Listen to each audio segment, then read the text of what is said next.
Mi nombre es Aranza Arizona Martínez Mantilla, pertenezco a la Facultad de Ciencias Químicas de la UB, Campus Orizaba, y presentaré aspectos importantes sobre el parásito Balantidium coli. La balantidiasis es una infección producida por el protozoario ciliado Balantidium coli, que es el más grande que produce enfermedad al humano, capaz de infectar también a cerdos, roedores, primates y otros animales que sirven como reservorios. El padecimiento es intestinal y es propio del intestino grueso. La zoonosis producida por este protozoo muestra una prevalencia global baja, con reportes aislados, dándose frecuentemente en zonas tropicales y subtropicales. Referente a la taxonomía, pertenece al filum Ciliophora, clase Lithostomatea, orden Vestibuliferida, aunque algunos otros autores manejan Trichostomatida, familia Balantididae, género Balantidium y especie Balantidium coli. Su nomenclatura parasitaria tiene origen griego. Se le asigna una terminación asis u osis cuando se hace referencia a la enfermedad que el mismo provoca. Entonces, Balantidium sería igual a balantidiosis o balantidiasis. Balantidium coli presenta dos fases en su ciclo de vida, como trofozoito, que es la forma activa, y quiste, que es la forma de resistencia. El trofozoito mide de 40 a 70 por 50 a 200 micrómetros. Este posee cilios. Los cilios están formados por microtúbulos cilíndricos y rectos dispuestos en pares, uno central y 9 alrededor del central. Los cilios se mueven de manera sincronizada. Son mucho más cortos que los flagelos y se encuentran en mayor cantidad. Cada cilio se origina de una estructura básica que contiene ácidos nucleicos y es denominada cinetosoma. Cada uno se interconecta mediante fibrillas llamadas cinetodesma. Al conjunto cilio, cinetosoma y cinetodesma se le conoce como cinetia. Esta recibe la energía de la hidrólisis de ATP, lo que ayuda a que el cilio se mueva de modo sincronizado. A toda esta organización se le denomina infraciliatura. Otras estructuras que son en verdad importantes son las vacuolas, que pueden ser contráctiles o digestivas. Las primeras recogen las sustancias de desecho del parásito presente en su citoplasma. Cuando el saco central se llena de desechos, entonces el túbulo cercano a la superficie de la célula permite que se expulsen hacia el exterior de la célula. Solo presentan una o dos vacuolas contráctiles y siempre junto a la membrana plasmática. Las vacuolas alimenticias pueden ser fagocíticas si ingieren partículas grandes y pinocíticas si consumen partículas pequeñas y solubles. Además, el ciliado tiene numerosos tipos de lisosomas primarios y secundarios, además de peroxisomas, y en la región posterior hay una abertura llamada citopigio que hace la función de ano en los mamíferos. Las estructuras que también son esenciales son los mucocistos, que se expulsan y se piensa que dan lugar a la formación del quiste e intervienen en la adhesión de alimentos y la fijación del parásito. Balantidium coli posee dos núcleos, un macronúcleo que contiene la información genética para regular las funciones del parásito, de alimentación y regeneración, y un micronúcleo esférico, localizado en la parte media junto al macronúcleo. Su función es almacenar información genética para la reproducción del parásito. El quiste tiene forma esférica, mide de 45 a 75 micrómetros de diámetro y lo cubre una pared quística. Es importante mencionar que, durante el enquistamiento, los cilios no desaparecen ni se retraen, como los flagelos que se enquistan. El quiste es viable a temperatura ambiental durante 1 o 2 días. El protozoario realiza metabolismo anaerobio y utiliza carbohidratos para obtener energía. Su reproducción es por fisión binaria transversal, aunque puede hacerlo también de manera sexual por conjugación. Esta última incluye varios pasos. Primero, se unen dos ciliados a través de sus respectivas membranas plasmáticas. Sus macronúcleos se desintegran y el que queda se vuelve a dividir una sola vez. Como segundo paso, cada célula tiene dos núcleos y uno de ellos se intercambia con la otra célula y se separan los parásitos.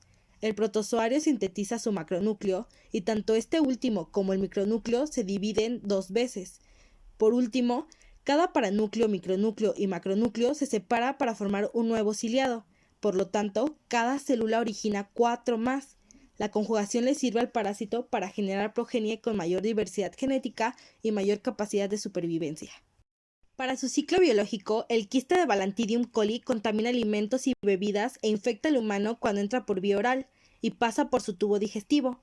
Cuando llega al estómago de la persona, la pared quística del parásito se destruye, pero emerge el trofozoito. Este se desplaza con gran facilidad por la presencia de los cilios. Su sitio de localización es el intestino grueso. En la luz intestinal se divide por fisión binaria o por conjugación en repetidas ocasiones. Cuando encuentra un ambiente deshidratado, se favorece el enquistamiento, más específicamente a nivel de recto y sigmoides. Gracias al peristaltismo, el quiste se expulsa junto con las heces. Si las evacuaciones son diarreicas, la fase del parásito expulsado es el trofozoito, debido a que un ambiente hidratado favorece su presencia y no alcanza a enquistarse. El ciclo se completa si el individuo parasitado realiza la secuencia mano-ano-boca, es decir, en forma directa como sucede con niños, o al comer alimentos sin lavarse las manos. Si el individuo prepara los alimentos para otras personas, entonces las infecta. La transmisión puede ocurrir cuando animales como cerdo, chimpancé, rata u otro eliminan al parásito y lo diseminan en el ambiente contaminando al ser humano. Sus mecanismos patogénicos son mecánicos y líticos. Para los primeros, el parásito posee gran movilidad por sus cilios. Si a esto se añade que es un parásito muy grande, el resultado es el movimiento del trofozoito con choques con la pared intestinal que estimulan el peristaltismo de forma tal que no hay tiempo que se reabsorba agua y las heces se eliminan líquidas, formando diarrea. A nivel lítico, en Balantidium coli se ha demostrado la presencia de hialuronidasa y es posible que otras enzimas contribuyan a destruir tejidos. También se observa gran eliminación de moco y si las lesiones llegan a vasos sanguíneos, entonces aparece diarrea con moco y sangre, llamada disentería. Balantidium coli ulcera la mucosa intestinal de manera intensa. Las úlceras son planas y redondas con aspecto aftoso y tamaño variable. Esto se debe a que el ciliado es muy grande y no penetra con facilidad los vasos sanguíneos, pero causa sangrado. Las hemorragias se deben a la invasión vascular con bordes edematizados. Balantidium coli tiene la capacidad de atravesar la pared intestinal y provocar peritonitis, o también puede cruzar pulmón, hígado, ganglios mesentéricos y apéndice. En la imagen se observa un corte histológico de intestino de cerdo infectado con trofozoitos de Balantidium coli, teñido con hematoxilina y eosina a 10 aumentos. Hay condiciones que promueve el huésped para la parasitación, como son el alcoholismo y una dieta rica en carbohidratos y pobre en proteínas. El periodo de incubación varía de días a semanas. Según algunos autores, en la balantidiasis hay 3 formas clínicas: asintomática, crónica y aguda. La primera se reconoce con más frecuencia en pacientes psiquiátricos hospitales. La crónica presenta diarrea alternada con estreñimiento y heces que muestran moco sin sangre, como en la imagen del lado izquierdo, y la aguda se identifican disentería y úlceras como las del lado derecho. El patógeno se ha aislado en vías urinarias también, y se ha estimado que los casos fatales ocupan el 30% de los pacientes infectados. A diferencia de otros parásitos como el Trypanosoma cruzi, que posee altos mecanismos de sobrevivencia, el Balantidium coli posee mecanismos más simples. Su rápida adaptación y reproducción, además del tamaño que posee y la motilidad proporcionada por sus cilios, conlleva que éste sobreviva a la respuesta inmune. Además, el parásito está recubierto de 1 o 2 paredes resistentes que le confieren rigidez. Por último, se conoce que su fase de quiste le permite resistir condiciones que lo hacen vulnerable en la fase de trofozoito. Para su diagnóstico es importante reunir los datos clínicos. La presencia de disentería es un signo de gran valor. Por el laboratorio se realizan exámenes en fresco de las heces y cultivos. Las endoscopías y biopsias son de gran utilidad. Rectosigmoidoscopía es el método en la diapositiva útil para observar úlceras características del mismo.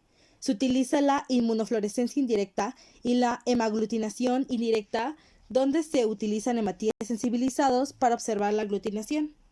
Los medicamentos más suministrados para el tratamiento son tetraciclina, metronidazol, diodohidroxiquinoleína, paramomicina, doxiciclina y oxitetraciclina. Coloqué 2 medicamentos que se encuentran en México. Uno de ellos pertenece al laboratorio Arlex y el otro a Pfizer. Para evitar esta infección se requiere de reglas de higiene personal, como lavarse las manos antes de comer y después de ir al baño, pero sobre todo de inmediato después de manipular animales. Debe usar un equipo necesario para protegerse: batas, guantes, cubrebocas, cofias y botas. Debe solicitar estudios coproparasitoscópicos para descartar la enfermedad. Es importante la eliminación adecuada de las heces y evitar la defecación al ras del suelo. La candidiosis es una infección de distribución cosmopolita, es decir, que se reconoce en todas partes. La parasitosis se favorece más en zonas tropicales o pobres y de escasa urbanización, en presencia de cerdos parasitados y otros animales. Los lugares que se han reconocido con mayor parasitación son Filipinas, Bolivia y Nueva Guinea. En México se ha informado de casos de infección en niños. La prevalencia de infección varía del 1 al 5%.